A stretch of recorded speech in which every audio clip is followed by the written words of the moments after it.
يا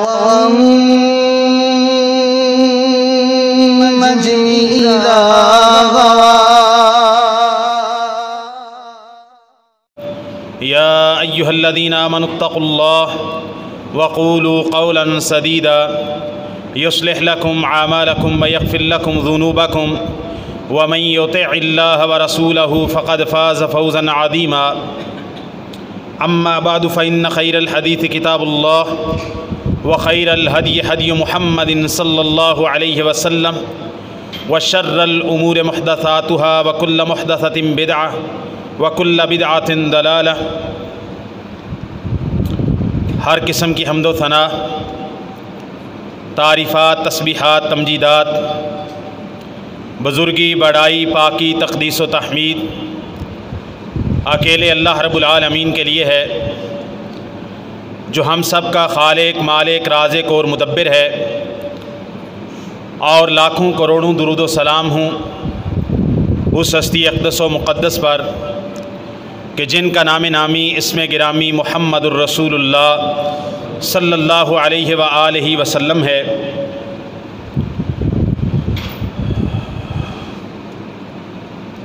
اللہ تعالیٰ کا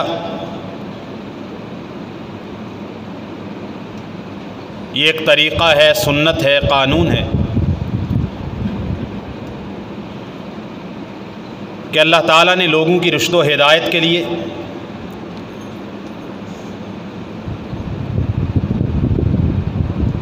زمین پر بہت زیادہ انبیاء اور رسل کو مبعوث کیا، اور پھر ان کی نصرت، تائید، مدد اور ان انبیاء و رسل کے معد و معاون کے لیے انہیں اصحاب عطا کیے، ساتھی عطا کیے، نصرت کے ظاہری اسباب کے طور پر۔ شیخ الاسلام ابن تیمیہ منہاج السنت النبویہ کے اندر لکھتے ہیں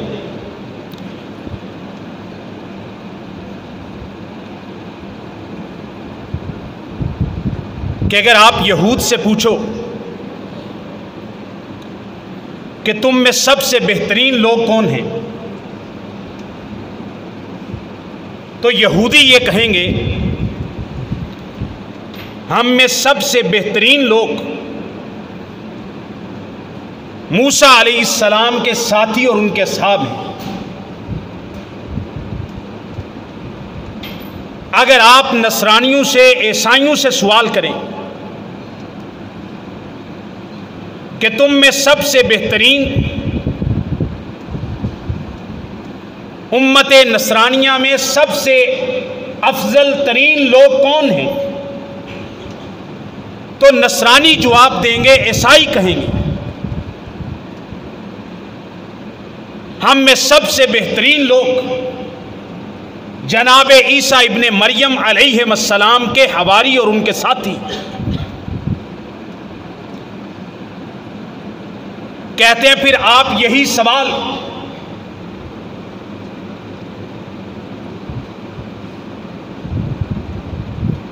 امت محمد کی طرف انتساب کرنے والے اہل رفض اور روافض سے سوال کریں۔ یہود سے پوچھیں، وہ کہتے ہیں اصحاب موسیٰ ہم میں سب سے افضل ہیں۔ نصرانیوں سے پوچھیں، وہ کہتے ہیں عیسیٰ علیہ السلام کے حواری، عیسیٰ علیہ السلام کا ساتھ دینے والے ان کے صحابی ہم میں سب سے افضل، اعلیٰ اور برتر لوگ ہیں۔ لیکن پھر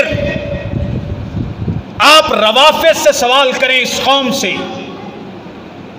کہ تم میں سب سے بدتر لوگ کون ہیں، روافض سے پوچھیں، ان کا جواب ہوگا نعوذ باللہ ہم میں سب سے بدتر لوگ محمد کریم صلی اللہ علیہ وسلم کے صحابی ہیں۔ یہ کیسی قوم ہے یہ کیسا مزاج ہے، یہ کیسی فکر ہے، یہ کیسا نظریہ ہے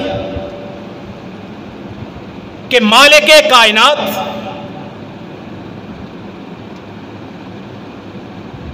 محمد الرسول اللہ صلی اللہ علیہ وسلم کے صحابہ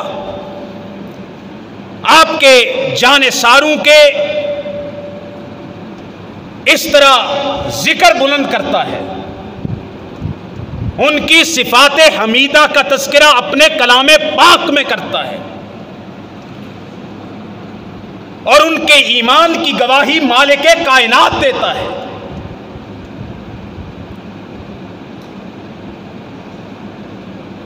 لیکن ابن سبا کی اولاد،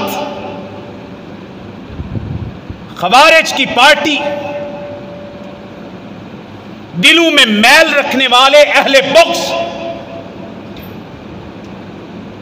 اس امت میں سب سے زیادہ بغض اپنے دلوں میں جناب صدیق اکبر کا رکھتے ہیں رضی اللہ تعالی، پھر سیدنا عمر ابن خطاب کا رکھتے ہیں رضی اللہ تعالی، پھر تیسرے نمبر پر سیدنا عثمان ابن عفان سے بغض رکھتے ہیں، پھر اہل نسب جو ان روافض کے رد عمل کے طور پر سامنے آئے، وہ ایسے برے لوگ ہیں کہ وہ اہل بیت سے بغض رکھتے ہیں، سیدنا علی کی تنقیص کرتے ہیں، حسنین کریمین کی صحابیت کا انکار کرتے ہیں، سیدنا علی رضی اللہ تعالیٰ عنہ کی خلافت پر طعن کرتے ہیں، اور اپنا انتساب بعض اوقات اہل سنہ کی طرف کرتے ہیں، جبکہ مالک کائنات نبی پاک کے صحابہ کے بارے میں، ان کے ایمان کے بارے میں کیا کہتا ہے؟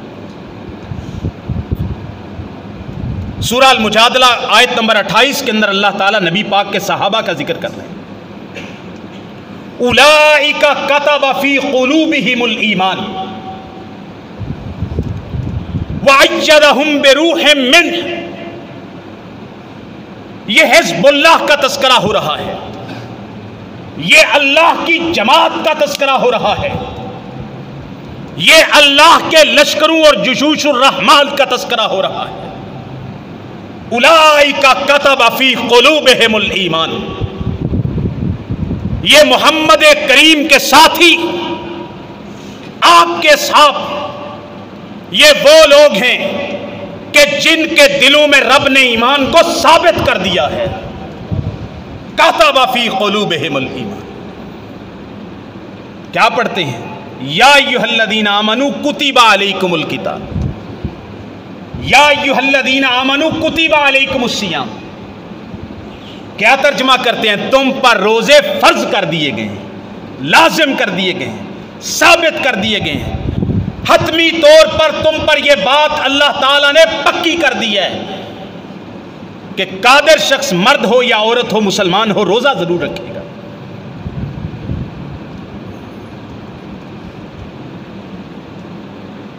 اور یہی فرمایا صحابہ کے بارے میں، کتب فی قلوبہم الایمان، اللہ تعالیٰ نے نبی پاک کے صحابہ کے دلوں میں ایمان کو فرض کر دیا، لازم کر دیا، ثابت کر دیا، پکا کر دیا، اور اس ایمان کی مزید مضبوطی کے لیے وَأَيَّدَهُمْ بِرُوحٍ مِّنْهُ، اللہ تعالیٰ نے جبریل امین کی طرف سے ان کے دلوں میں موجود ایمان کی تائید بھی فرما دی۔ کتب فی قلوبہم الایمان، ایمان کو لکھ دیا، ثابت کر دیا، لازم کر دیا کہ صحابہ کے دلوں میں ایمان لازم ہے، ان کے دلوں کا لازمی جز ایمان ہے، اور پھر جبریل امین کی طرف سے اللہ تعالیٰ نے اپنی رحمت کے ساتھ ان کے ایمان کی تائید اور نصرت، اور اللہ تعالیٰ نے تقویت عطا فرما دی ان کے۔ پھر مالک کائنات پھر ارشاد فرماتے ہیں وَأَلْزَمَهُمْ كَلِمَةَ التَّقْوَى وَكَانُوا أَحَقَّ بِهَا وَأَهْلَهَا، نبی یہ پاک کے صحابہ کا تذکرہ ہے۔ وَأَلْزَمَهُمْ كَلِمَةَ التَّقْوَى، اور اللہ تعالیٰ نے نبی یہ پاک کے صحابہ کو تقوی کے رستے پر ثابت کر دیا۔ الزمہم کلمۃ التقوی، اللہ تعالیٰ نے نبی پاک کے صحابہ کو تقوی کی بات پر ثابت کر دیا، کھڑا کر دیا، قائم کر دیا کہ تقوی کی بات پر نبی پاک کے صحابہ کھڑے رہے۔ وَكَانُوا أَحَقَّ بِهَا، کیوں؟ اس لیے کہ یہ پیغمبر کریم کے صحابہ تقوی کے سب سے زیادہ اس امت میں حقدار تھے۔ سب سے زیادہ تقوی پر کسی کا حق بنتا ہے تو نبی پاک کے بعد نبی پاک کے صحابہ کا بنتا ہے۔ وَكَانُوا أَحَقَّ بِهَا، سب سے زیادہ حقدار تھے۔ وَأَهْلَهَا، اور تقوی کے لائق فائق لوگ تھے، اس لیے اللہ تعالیٰ نے ان کے دلوں کے اندر تقوی کو بھر دیا۔ اولئک الذین امتحن اللہ قلوبہم للتقوی، یہ وہ لوگ ہیں کہ جن کے دلوں کا اللہ تعالیٰ نے تقوی کے لیے انتخاب کر لیا، چن لیا ان کے دلوں کو۔ یہ ان کے دل تقوی کے لیے چنیدہ ہیں، چنے ہوئے ہیں، منتخب ہیں۔ ان کے دلوں کا اللہ تعالیٰ نے انتخاب کر لیا تقوی کے لیے کہ اللہ تعالیٰ اس امت کے اندر تقوی کن کے دلوں میں رکھے۔ سب سے پہلے اللہ تعالیٰ نے نبی پاک صلی اللہ علیہ وسلم کے صحابہ کے دلوں کو چنا، رضی اللہ عنہم ورضوا عنہ۔ سیدنا عبداللہ ابن مسعود رضی اللہ تعالیٰ عنہ سے مسند احمد کے اندر اور مسند ابی داود الطیالسی کے اندر یہ روایت موجود ہے۔ سیدنا عبداللہ ابن مسعود کا قول ہے، ان اللہ نظر الی قلوب العباد فوجد قلب محمد صلی اللہ علیہ وسلم خیر قلوب العباد واصطفاہ لنفسہ وابتعثہ برسالتہ۔ اللہ تعالیٰ نے ساری کائنات کے دلوں کی طرف دیکھا۔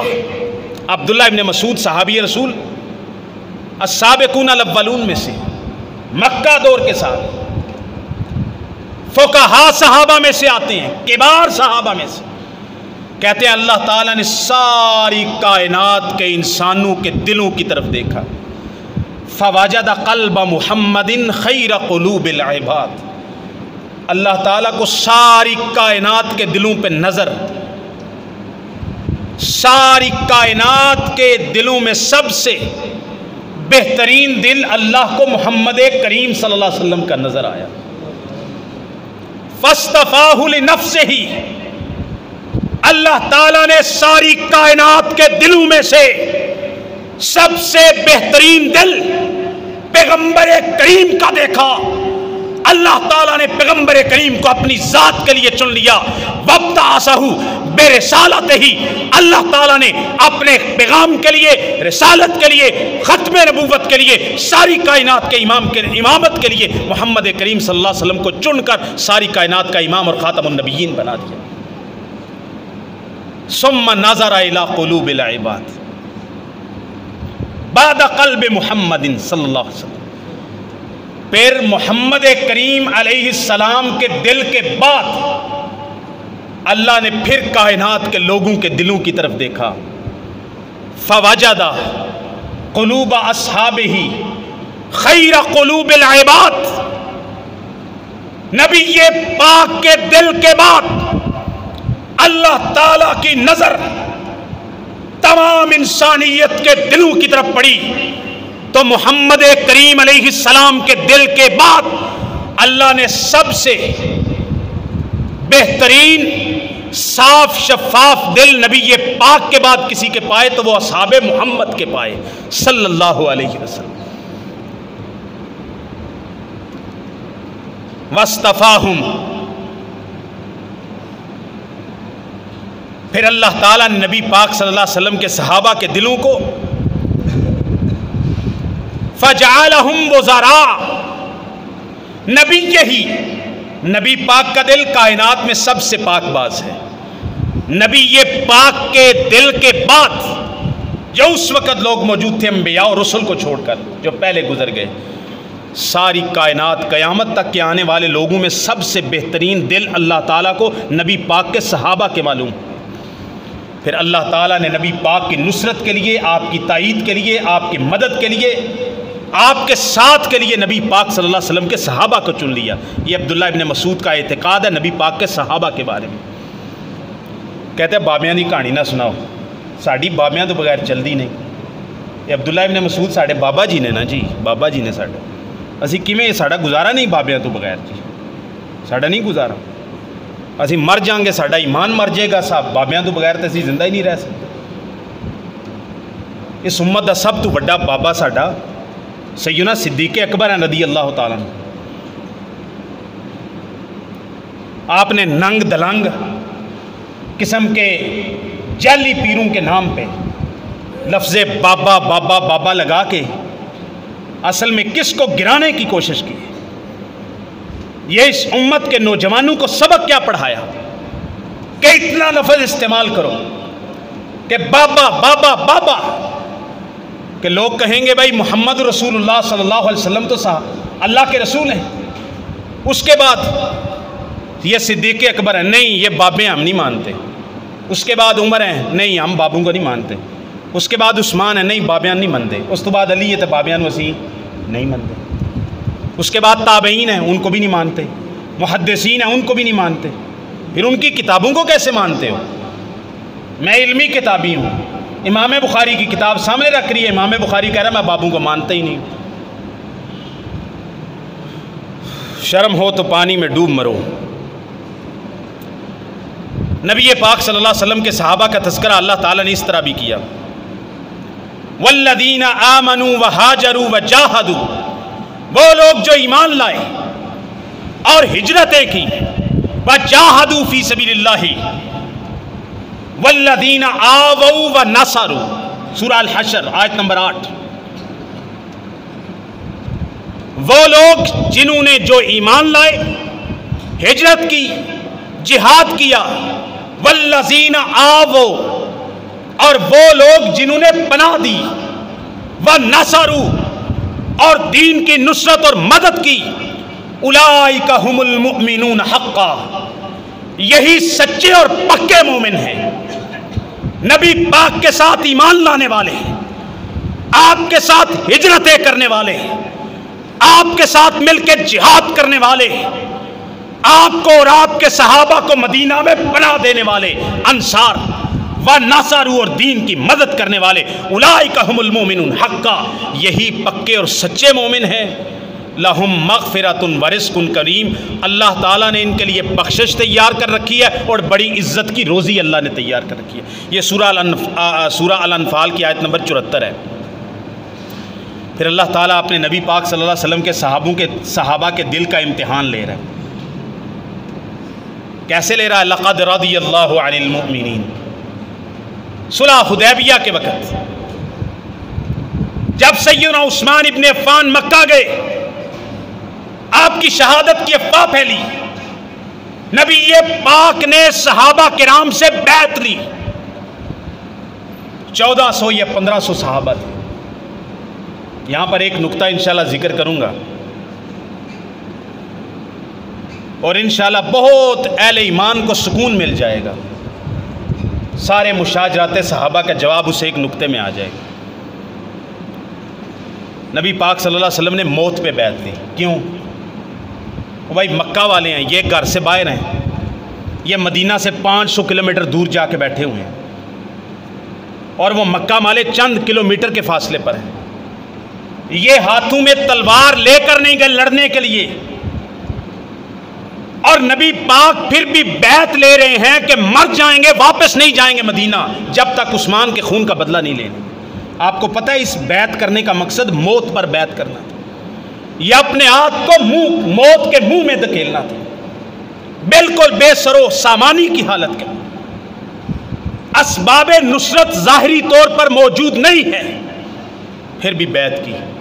اللہ تعالیٰ نے کو یہ عمل اتنا پسند آیا کہ مالک کائنات نے رہتی دنیا تک اس کو قرآن بنا دیا. لقد رضی اللہ عن المؤمنین اذ یبایعونک تحت الشجرہ فعلم ما فی قلوبہم فانزل السکینۃ علیہم واصابہم فتحا قریبا، اللہ ان مومنین سے راضی ہو گیا اذ یبایعونک تحت الشجرہ، جب وہ 1500 لوگ آپ کے ہاتھ پہ درخت کے نیچے بیعت کر رہے تھے، فعلم ما فی قلوبہم، اللہ نے ان کے دلوں کو پڑتال کر لی، ان کے دلوں کو جانچ لیا، ان کے دلوں کا امتحان کر لیا، فانزل السکینۃ علیہم، اللہ نے ان پہ سکینت کو نازل کر دیا، واصابہم فتحا قریبا، اور انعام کے طور پر اللہ تعالیٰ نے انہیں قریب کی فتح کی، نصرت کی نوید اللہ تعالیٰ نے سنا دی۔ اب ان کے بارے میں کہا کہ اللہ تعالیٰ ان سے راضی ہو گیا۔ یہ نیا فتنہ اور نیا معنی پیدا ہوا ہے۔ جالوی صاحب کہتے تھے اللہ تعالیٰ راضی روزی ہونے والی کوئی گل نہیں ہے، اللہ تعالیٰ چند صحابہ تو راضی ہوا ہے، سارے اندر راضی ہوا۔ اس نے اتنا، اس کی زبان پتہ نہیں کس طرح کی تھی، اب میں کیا کہوں، اس کے لیے ایک لفظ استعمال ہوتا ہے پنجابی کے اندر، میں بولنا نہیں چاہتا کیونکہ میں جمعہ پڑھا رہا ہوں، اس کی زبان خراب ہے تو اب میں تو اس کے لیے اپنی زبان کو خراب نہیں کروں گا نا۔ اس کی زبان سے نا خون کے چھینٹے اٹھتے تھے، خاص طور پہ نبی پاک کے صحابہ کا جب ذکر آ جائے۔ اس کا نام ہم نے رکھا ہے وکیل رافضیت کے وکیل ہیں، سنیوں کی مسجد میں بیٹھ کے انتصاب اپنا اہل حدیث کی طرف کرتا تھا۔ اس نے کہا انہوں نے نبی پاک صلی اللہ علیہ وسلم کی، میں پنجابی چو دا ترجمہ کا، پنجابی چو نے بولیا ہے، انہوں نے کہا اس نے کیا ان لوگوں نے سمجھا ہوا ہے کہ نبی پاک صلی اللہ علیہ وسلم جس طرح کو نٹ کاولے ٹیٹ کر دینا سی تو سارے ایمان والے بن جاندے سی، یہ کوئی گل نہیں ہے۔ چند صحابہ سے اللہ راضی ہوا ہے، ان کا روحانی پتر آیا جہلم والا، انہیں آخیا اے اللہ تعالیٰ راضی ہوا ہے صرف بیت رضوان والوں سے۔ اسی کہا چلو اینی بھی گل ٹھیک ہے مان لینے ہیں، اور ان بیت رضوان والوں میں سے ایک شخصیت کا نام ہے مغیرہ ابن شعبہ۔ بابا جی کہتے ہیں چند سے راضی ہے، روحانی پتر نے مان لیا کہ کم از کم بیت رضوان والوں سے تو راضی ہے۔ ہم نے کہا ویسے تو ہم آگے آیات پیش کریں گے، سورہ الحدید کی، سورہ التوبہ کی آیت نمبر 100، کہ اللہ آخری دن تک نبی پاک پر جو ایمان لا کے ایمان کی آنکھ سے آپ کو دیکھا اور پھر اس کی موت ایمان پہ ہوئی، سب سے ہی راضی ہے۔ لیکن چلو بیت رضوان تک تو پکے رہو۔ ان بیت رضوان والوں میں سے ایک بندے کا نام ہے مغیرہ ابن شعبہ رضی اللہ تعالیٰ عنہ۔ مشاجرات جب ہوئے، جنگیں ہوئیں، لڑائی ہوئی، مسلمانوں کا آپس کے درمیان فتنہ پڑا، یہ مغیرہ ابن شعبہ سیدنا معاویہ رضی اللہ تعالیٰ عنہ کے لشکر کے اور ان کا دستے راست تھے۔ اب اللہ کہہ رہا ہے کہ بیت رضوان والوں سے اللہ راضی ہو گیا، اللہ نے ان کے دلوں کا امتحان کر لیا، اللہ نے ان کے دلوں کو چن لیا ایمان کے لیے۔ اب مغیرہ ابن شعبہ بیت رضوان والے ہیں، اللہ کہہ رہا ہے لقد رضی اللہ عن المؤمنین، اللہ راضی ہو چکا ہے۔ اب پھر بھی وہ سیدنا علی رضی اللہ عنہ کے خلاف جنگ صفین میں آتے ہیں اور وہ صحیح مسلم اور بخاری کی باغی گروہ قتل کرے گا، ذکر کریں گے ہم ابھی کون سا، انشاءاللہ اگر ہماری موت نہ آ گئی، زندہ رہے تو انشاءاللہ کوئی بات چھوڑیں گے نہیں، انشاءاللہ اس دنیا میں صاحب برابر کر کے جائیں گے۔ باغی گروہ سے مراد ایسے جیسے اسلام سے کوئی باغی گروہ ہو گیا ہے، جیسے کوئی اسلام سے نکل کافر گروہ ہو گیا، نعوذ باللہ خارجی ہو گیا۔ کیسے نوجوانوں کو گمراہ کیا۔ مغیرہ ابن شعبہ بیت رضوان والوں میں سے ہیں۔ اس سے سمجھ یہ آئی کہ اگر صحابہ کے اجتہادی طور پر آپس میں کچھ اختلاف ہو جائے تو بیت رضوان والے بھی ہو سکتے ہیں، اور اللہ تعالیٰ ان کو رضا کا اور رضوان کا اور خوشنودی کا سرٹیفکیٹ پہلے ہی دے چکا ہے، لہٰذا ان کی کوئی اجتہادی خطا ان کے مقام اور مرتبے اور افضلیت کو کم نہیں کر سکتے۔ یہ مشاجرات صحابہ کے جواب میں اس میں موجود ہے۔ اللہ تعالیٰ نے صحابہ کے صرف ایمان کو ثابت نہیں کیا، بلکہ کہا ہے کہ بعد میں آنے والے لوگ صحابہ جیسا ایمان لائیں گے تو قبول ہوگا۔ سورہ البقرہ آیت نمبر 137 میں اللہ تعالیٰ فرماتے ہیں فَإِنْ آمَنُوا بِمِثْلِ مَا آمَنْتُمْ بِهِ فَقَدْ اهْتَدَوْا۔ اگر یہ لوگ جو ایمان کا دعویٰ کرتے ہیں، جو اپنے آپ کو مومنین کہتے ہیں، مومنین صلوات بر محمد وآل محمد، مومنین کو کہا جا رہا ہے فَإِنْ آمَنُوا بِمِثْلِ مَا آمَنْتُمْ بِهِ فَقَدْ اهْتَدَوْا۔ یہ مومنین اگر اس طرح ایمان لائیں، کس طرح؟ بِمِثْلِ مَا آمَنْتُمْ بِهِ، جس طرح نبی پاک کے صحابہ تم ایمان لائے ہو، فَقَدْ اهْتَدَوْا، تو پھر یہ مومنین ہدایت پر گامزن ہوں گے۔ فَإِنْ آمَنُوا بِمِثْلِ مَا آمَنْتُمْ بِهِ، جب یہ لوگ اس طرح کا ایمان لائیں جس طرح کا ایمان صحابہ تم لائے ہو، فَقَدْ اهْتَدَوْا، پھر ہدایت ہوں۔ وَإِنْ تَوَلَّوْا، اگر یہ پوچھے مڑ جائیں صحابہ کا ایمان، 3 کے علاوہ نعوذ باللہ کسی کو صحابی ماننا ہی نہیں ہے، تو اللہ تعالیٰ فرمایا فَإِنَّمَا هُمْ فِي شِقَاقٍ، پھر یہ اللہ اور اس کے رسول کے ساتھ سخت جھگڑے میں پڑے ہوئے ہیں۔ انہاں دی لڑائی پھر ابو بکر عمر نال نہیں، سدھی اللہ نہ لڑائی تو کر لو اللہ نہ جنگ، اللہ نال جنگ آج تک کوئی جت سکیا نہیں، تو 1400 سال گزر گئے نے، انشاءاللہ تسی جتنی بھی نہیں، انجی مرنا مردود ہی رہنا انشاءاللہ۔ صحابہ کے ایمان کے اوپر تان کرنے والا بندہ منافق ہوتا ہے۔ کسی بھی صحابی کے ایمان پر تان کرنے والا بندہ، ایمان پر، اس کی نیت پر تان کرنے والا بندہ منافق ہوتا ہے۔ اور یہ مدینہ کے اندر پائے جانے والے منافقین کا رویہ تھا۔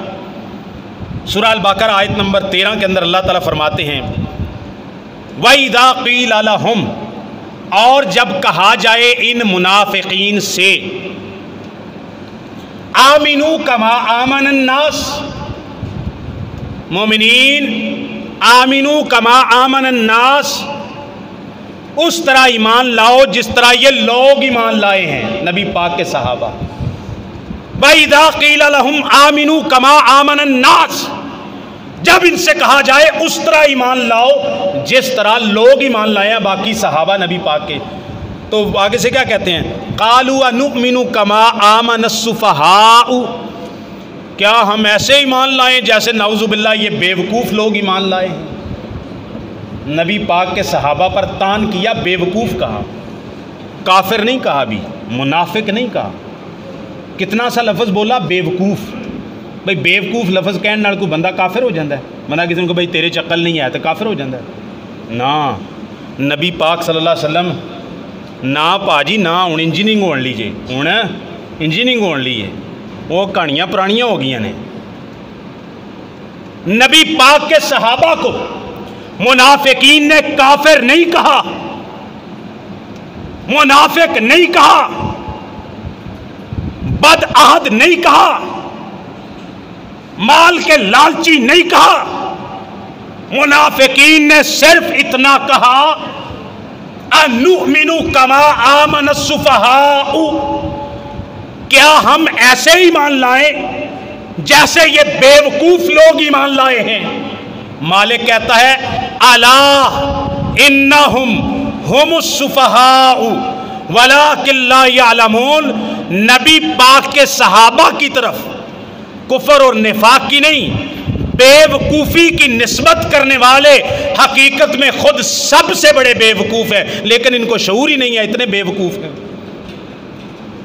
بیوقوف خود ہے، عقل اپنی کام نہیں کرتی، عقل کی پھرکی اپنی الٹی گھوم گئی ہے، لیکن نبی پاک صلی اللہ علیہ وسلم کے صحابہ پہ تان کرتے ہیں۔ منافقین کا ایک اور رویہ تھا، ایک غزوے سے واپس آ رہے تھے عبداللہ ابن ابی منافق، اور آج بھی صحابہ پہ تان کرنے والے منافق، غزوے سے واپس آ رہے، راستے میں اس نے کہا مدینہ پہنچ کے نا ہم عزت والے لوگ ان ذلت والے لوگوں کو، نعوذ باللہ ذلیل لوگوں کو مدینے سے نکال دیں گے۔ نبی پاک اور آپ کے صحابہ کو ذلیل کہا، نعوذ باللہ، عبداللہ ابن ابی منافق اور اس کے ساتھیوں نے۔ مالک کائنات کو اتنی سی بات بھی گوارا نہیں ہوئی کہتے ہیں تم صحابہ کا دفاع آخر تو وہ انسان ہی نہ. اور میں قرآن پڑھنا بسم اللہ دی بات لے کے والناس دی سین تک جتھے جتھے کسی منافق نے بد کردار نے کسی کافر نے کسی بد تینت نے نبی پاک دے کسی صحابی تے ادنا جاوی اعتراض کیتا ہے چاہے وہ غلطی انہاں چ موجود سی تے چاہے غلطی موجود نہیں سی. اب مجھے تو رب کا قرآن یہ سکھاتا ہے جب جب نبی پاک کے صحابہ پہ اعتراض ہو اس کا جواب یا اللہ تعالیٰ کا کلام قرآن مجید دیتا ہے یا محمد کریم کی زبان دیتی ہے علیہ الصلوۃ والسلام. انہوں نے کہا عزت دار ہم لوگ ہیں. نبی پاک کے صحابہ کو ذلیل کہا نعوذ باللہ. یہ ذلت والے لوگ ہیں کم تر لوگ ہیں. مالک کائنات نے کہا وَلِلَّهِ الْعِزَّةُ وَلِرَسُولِهِ وَلِلْمُؤْمِنِينَ وَلَكِنَّ الْمُنَافِقِينَ لَا يَعْلَمُونَ. ساری عزتیں اللہ کے لیے رسول کے لیے اہل ایمان نبی پاک کے صحابہ کے لیے لیکن منافق لوگ جانتے نہیں. یہ سورہ المنافقون کی آیت ہے آیت نمبر 8. اس تو ایک نکتہ یاد کر لو انجینئرنگ ہون لیجیے انجینئرنگ کہ نبی پاک دے صحابہ تے اعتراض کرنا نبی پاک دے زمانے وچ ایک کدا شیوا سی. کوئی گل گویڑ لاؤ نا یار کوئی پنجابی دی کوئی پریا پچایت دی گل میرے نہ کرو. نبی پاک صلی اللہ علیہ وسلم دے زمانہ مبارک وچ نبی پاک دے صحابہ تے اعتراض کرنا تے انہاں دیاں کمیاں کتائیاں یا انہاں تے ویسے ہی اعتراض کرنا تے انہاں تے سیخ پا ہونا تے آکھنا میرے دل چ رنج ہے تے آکھنا انہاں امت نال کام پایا ہے. اے گلاں کون کردا سی ادوں کون کردا سی؟ سورہ المنافقون آیت نمبر 8. اے گلاں ادوں منافق کیتیا کردے سی مومنین نہیں سی کردے. مومنین تے نبی پاک دے صحابہ دی عزت کردے نے. وَمَن يُشَاقِقِ الرَّسُولَ مِن بَعْدِ مَا تَبَيَّنَ لَهُ الْهُدَىٰ وَيَتَّبِعْ غَيْرَ سَبِيلِ الْمُؤْمِنِينَ نُوَلِّهِ مَا تَوَلَّىٰ وَنُصْلِهِ جَهَنَّمَ وَسَاءَتْ مَصِيرًا. میرا دل کردا میں لہرا کے آیت پڑھاں قرآن دی انج نا سرور آ جائے. اللہ تعالیٰ فرماتے ہیں جو مخالفت کرے اللہ کے رسول کی ہدایت کے واضح ہو جانے کے بعد اللہ کے رسول کی جو مخالفت کرے وَيَتَّبِعْ غَيْرَ سَبِيلِ الْمُؤْمِنِينَ اور مومنین کے راستے کو چھوڑے. ایمانداری سے بتائیں جب یہ آیت کریمہ میرے پیغارے محبوب پہ نازل ہوئی اس وقت اہل زمین پر مومنین کون تھے؟ جب یہ آیت کریمہ نازل ہوئی آج سے 14.5 سال پہلے جو رسول کی مخالفت کرے اور مومنین کا راستہ چھوڑے اللہ تعالیٰ کہتے ہیں وہ جہاں جانا چاہتا ہے اسی کہنے ہیں مر کھپ جتھے جانا ہی دفع ہو وَنُصْلِهِ جہنم پھر ہم اسے ڈالیں گے جہنم میں وَسَاءَتْ مَصِيرًا اور وہ بڑی بری جگہ ہے. جب یہ آیت نازل ہوئی اس وقت جن مومنین کا راستہ چھوڑنے کا کہا جا رہا ہے اہل زمین پر اس وقت اہل ایمان کون تھے؟ صحابہ. تو صحابہ کا راستہ چھوڑنا ان کا طریقہ چھوڑنا ان کا منہج چھوڑنا ان کی سنتوں کو اور ان کے طریقوں کو چھوڑنا یہ جہنم میں لے جانے کا سبب ہوتا ہے. اور اسی لیے نبی پاک سے پوچھا گیا نا 73 فرقے ہو جائیں گے. سب سے بہترین فرقہ جامع ترمذی میں حدیث ہے نبی پاک نے فرمایا ما انا علیہ واصحابی الیوم جس پر میں اور میرے صحابہ آج ہیں اسی بابیاں نو چھڑ سکدے نہیں. صحابہ ہمارے سب سے بزرگ بابے ہیں جی ٹھیک ہے. باقی کوئی گمراہ ہے کوئی بدعتی ہے اور جو لوگوں نے بنا رکھے ہیں ہم صحابہ تابعین محدثین ائمہ دین اہل سنہ اپنے ائمہ کے بعد جو قرآن و سنت کو تھامنے والے ہیں وہ ہمارے بزرگ ہیں ہمارے بابے ہیں. اس پر جتنی تنقید کرنی کرو ہمیں قبول ہے. اللہ تعالیٰ فرماتے ہیں لوگ ان جیسا ایمان لائیں گے تو قبول ہوگا. تو بابیاں نو چھاڑ کے پھر اسی کدا ایمان لے آنا ہے؟ صحابہ بابے ہیں نا یار ہمارے گل سمجھو نا. تو وہ بندہ جب بار بار کہتا ہے بابے بابے میں بابی نہیں میں اللہ دی قسم اٹھا کے کہنا ممبر تے کھڑا سب تو پہلے تان ادا نبی پاک دے صحابہ تے ہوندا ہے کیونکہ اس کی ساری ڈاکٹرائن اس پر ہے. جتنے ریسرچ پیپر لکھے ہیں وہ سارے اس بنیاد پر ہیں.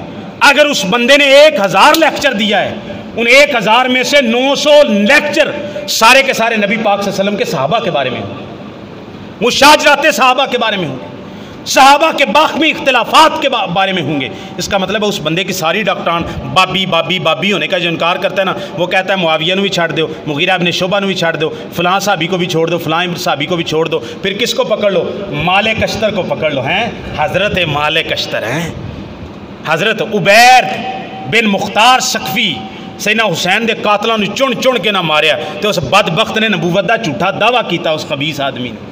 تو سیدنا زین العابدین صحیح سند کے ساتھ زین العابدین نے اس خبیث پر لعنت کی، مختار ثقفی پہ، اور جناب حسین کے اپنے بیٹے زین العابدین نے مختار ثقفی پہ لعنت کی کہ اس بدبخت نے نبوت کا دعویٰ کیا ہے۔ تو کہتا ہے حضرت مختار ثقفی ہیں، ایران والوں نے ڈرامہ بنایا ہے، یہ تمہارے بابے ہیں، مالک اشتر بھی بابا اور مختار ثقفی مرزا غلام محمد قادیانی کی طرح اس نے بھی جھوٹا دعویٰ کیا تھا، یہ تمہارے بابے ہیں۔ صدیق، فاروق، عثمان، علی، حیدر، حسن حسین، اہل بیت، تمام صحابہ، تابعین، محدثین، بخاری، مسلم، ابو داؤد، ترمذی، ابن ماجہ، یہ تمام صحابہ، اہل بیت، تابعین، محدثین، اللہ کی قسم یہ ہمارے بزرگ اور ہمارے بابے ہیں، اور ہم انشاءاللہ ان کے ساتھ جڑے ہوئے ہیں۔ اللہ تعالیٰ قرآن مجید کے اندر فرماتے ہیں، میں آخری آیت آپ کے سامنے پیش کرتا ہوں، بہت سارا مواد تھا رہ گیا۔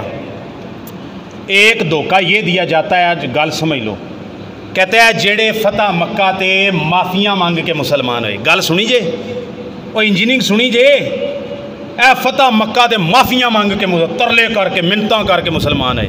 تو ریسرچ پیپر میں بھی جہاں جہاں لکھا نا طلقاء تے وچ بریکٹ لگا کے لکھا معافیاں مانگ کے مسلمان ہونے والے، میں بتاتا ہوں معافیاں مانگو، معافیاں انہاں اللہ کو منگیاں سی، انہاں معافیاں حضرت رسول اللہ کو منگیاں سی، تے حضرت رسول اللہ نے بھی معاف کر دیتا تے اللہ نے معاف کرتا۔ ہن جا تو سینے دے اندر جلدا رو تے مردا رو، اپنے ایمان نو خراب کردا رو، انہاں دا نقصان ہونا نہیں۔ پہلی آیت قرآن مجید اس تو ساریاں نو یاد او صورت یاد ہے، اذا جاء نصر اللہ والفتح ورأیت الناس يدخلون فی دین اللہ افواجا، جب اللہ کی مدد اور نصرت آ جائے گی، مکہ فتح کی طرف اشارہ ہے، اور لوگ دین اسلام میں فوج در فوج داخل ہو جائیں گے۔ یہ کس کی بات ہے؟ مکہ فتح کی، فتح مکہ کی بات ہے۔ اللہ تعالیٰ کہتا ہے معافیاں مانگ کے جانا بچا کے، اور کوئی چارہ کوئی نہیں رہا، تو انہوں نے آخیا معافیاں مانگ کے ساڈا اسلام قبول کر لو۔ ٹوسٹ کیا دینا چاہ رہا ہے؟ انجینئرنگ پیچھے کیا ہے؟ پلمبرنگ کیا ہے پیچھے؟ کہ دلوں مسلمان کوئی نہیں سی ہوئے، وہ جانا بچان والے مسلمان ہیں۔ اور قرآن کہتا ہے وہ لوگ جب فتح آ جائے گی، نصرت آ جائے گی، اذا جاء نصر اللہ والفتح ورأیت الناس يدخلون فی دین اللہ افواجا، یہ ہمارے بچے بچے کو یہ سورہ نصر یاد ہے، اور سورہ نصر کہتی ہے جب مکہ فتح ہوگا تو لوگ اللہ کے دین میں، کس میں؟ فی دین اللہ، اللہ کے دین میں فوج در فوج داخل ہوں گے۔ اللہ کہہ رہا ہے وہ معافیاں مانگ کے اللہ دے دین وچ داخل ہوں گے، وہ کہنا تو مسلمان ہے، بس ٹھیک ہے جی، اور چارہ کوئی نہیں رہا۔ آگے آپ آیت دیکھیں، اللہ تعالیٰ نے فتح مکہ کا ذکر کیا ہے، فتح مکہ سے پہلے والے مسلمان اور فتح مکہ کے بعد والے مسلمان۔ یہ سورہ الحدید پڑھ رہا ہوں، اللہ تعالیٰ نے دو درجے بیان کیے ہیں صحابہ کے، لا یستوی منکم من انفق من قبل الفتح وقاتل اولئک اعظم درجۃ من الذین انفقوا من بعد وقاتلوا، وہ لوگ جنہوں نے مکہ فتح ہونے سے پہلے اپنا مال خرچ کیا اور مکہ فتح ہونے سے پہلے جہاد کیا، ان کی برابری نہیں کر سکتے وہ لوگ جو فتح مکہ کے بعد مسلمان ہوئے اور فتح مکہ کے بعد مال خرچ کیے۔ دوبارہ، جو لوگ فتح مکہ سے پہلے ایمان لائے، فتح مکہ کے بعد پہلے مال خرچ کیا، فتح مکہ کے سے پہلے جہاد کیا، ان کا درجہ بڑا ہے، ان کا درجہ بلند ہے، ان کی فضیلت زیادہ ہے ان لوگوں سے جو فتح مکہ کے بعد، جنہوں نے مال خرچ کیا اور فتح مکہ کے بعد ایمان لائے اور فتح مکہ کے بعد قتال کیا۔ تے معافیاں مانگ کے مسلمان ہوئے۔ اللہ تعالیٰ فرماتے ہیں انہاں دی معافی اللہ قبول کر لی ہے، تو مر جا ہونا، میں انہوں گل کر رہے ہیں، اللہ نے معافی قبول کر لی ہے۔ وَكُلًّا وَعَدَ اللَّهُ الْحُسْنَى، آیت دے لفظ یاد کر لو، 3 لفظ نے، وَكُلًّا وَعَدَ اللَّهُ الْحُسْنَى، وَكُلًّا وَعَدَ اللَّهُ الْحُسْنَى، فتح مکہ سے پہلے مال خرچ کرنے والے، فتح مکہ سے پہلے قتال کرنے والے، ان کا درجہ بعد والوں سے زیادہ ہے، لیکن معافیاں مانگ کے مکہ فتح پر مسلمان ہونے والے بھی وَكُلٌّ وَعَدَ اللَّهُ الْحُسْنَى، اللہ نے ان سب سے جنت کا وعدہ کر لیا ہے۔ مکہ فتح کے بعد والے بھی کلن، عربی تھوڑی سمجھ آندی ہے؟ کوئی عربی کیا کل، آپ کہتے ہیں کل شیء خیر ہیں، کلنا بالخیر، سارے کا سارا ہیں۔ وَكُلٌّ وَعَدَ اللَّهُ الْحُسْنَى، فتح مکہ سے پہلے والے، اور تیرے الفاظ میں بیان کر لیتے ہیں، ہمیں کیا اعتراض ہے؟ معافی منگنا کو پیڑا کامتے نہیں، اور مکہ فتح پہ معافیاں مانگ کے مسلمان ہونے والے بھی اللہ نے سب سے جنت کا وعدہ کر لیا ہے، اور جن سے اللہ نے جنت کا وعدہ کر لیا ہے اسی انہوں نے اپنا بابا بنا لیا، اسی کی بنا لیا؟ اپنا بابا بنا لیا۔ اللہ تعالی ہمیں صحابہ سے اور اہل بیت سے محبت کرنے کی توفیق عطا فرمائے، اور ان سے جو کوئی لغزشیں ہو گئیں انسان ہونے کے ناطے، صحابہ پہلے بھی بار بار پیش کیا ہے، ہم صحابہ اور اہل بیت کو انبیاء کی طرح معصوم نہیں مانتے، ہم معصوم عن الخطا کس کو مانتے ہیں؟ انبیاء اور رسولوں کو۔ صحابہ اور تابعین اور جو اہل بیت ہیں ان سے غلطی بھی ہو سکتی ہے، ان سے لغزش بھی ہو سکتی ہے، ان سے بھول بھی ہو سکتی ہے، وہ کوئی اجتہاد کریں، فیصلہ کریں، ان سے انہیں غلطی بھی ہو سکتی ہے، اور اس غلطی کی وجہ سے جنگ بھی ہو سکتی ہے، لیکن اس کے باوجود اس غلطی کی وجہ سے ان کا نہ ایمان ضائع ہو سکتا ہے، نہ بعد والے لوگوں کو یہ اختیار ملتا ہے کہ ان پر تنقید کریں، ان کے خلاف محاذ کھولیں۔ اگلا خطبہ، اگلے شاید 1 یا 2 خطبے میں اس موضوع پر دوں گا، مشاجرات صحابہ میں اہل سنت اور محدثین، صحابہ اور تابعین اور اہل اسلام کا کیا سوچ و فکر ہونی چاہیے۔ جو جنگ صفین ہوئی، جنگ جمل ہوئی، صحابہ کے آپسی اختلاف ہوئے، اس اختلاف کے بارے میں ایک مومن کے عقائد کیا ہونے چاہیے، یا صحابہ سے جو غلطیاں اور خطائیں ہو گئی اس کے بارے میں ہمیں رویہ کیا رکھنا چاہیے، کیا انہوں نے اتنے پوسٹاں کرنی چاہیے، یا پھر ہمیں ان کے بارے میں خیر کی دعا کرنی چاہیے۔ اللہ تعالیٰ ہمیں عمل کی توفیق عطا فرمائے۔ وما توفیقی الا جمیلا